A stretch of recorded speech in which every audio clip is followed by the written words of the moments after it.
Let me tell you about a parasite that lives in your gut, grows to several feet long, and can end up in your brain. It is called the pork tapeworm, Taenia solium, and it is the most common cause of preventable epilepsy in the world. This is not some rare tropical disease.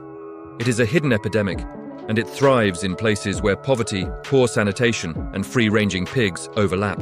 Here is how it works. The adult tapeworm lives in a human intestine. It attaches to the wall and sheds segments packed with eggs. Those eggs pass out in human feces.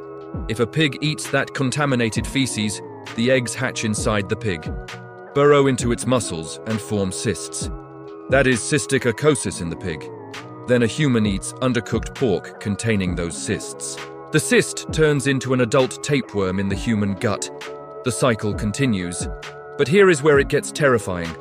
If a human swallows tapeworm eggs directly, not from pork, but from contaminated food, water, or dirty hands, those eggs hatch inside the human. The larvae travel through the bloodstream. They go to the muscles, the eyes, and yes, the brain. In the brain, they form cysts. That condition is called neurocysticercosis. Those cysts can cause seizures, headaches, blindness, dementia, and death. You do not need to eat pork to get brain cysts. You just need to swallow a microscopic egg from someone else's feces. Now, who is affected? This parasite is endemic across much of Latin America, sub-Saharan Africa, India, and Southeast Asia. The people most at risk are rural farming communities where pigs roam freely and sanitation is limited. Their skin tones range from light brown to deep brown, their features reflecting the diverse ancestries of these regions.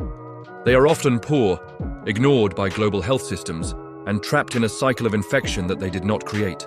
The good news is that neurocysticercosis is preventable. Simple measures like hand washing, proper latrines, and keeping pigs away from human feces can break the cycle. But the pharmaceutical industry does not profit much from prevention. The drugs to treat the cysts, albendazole and praziquantel, are cheap and effective, but they do not reverse the damage already done to the brain. The pork tapeworm is a disease of inequality.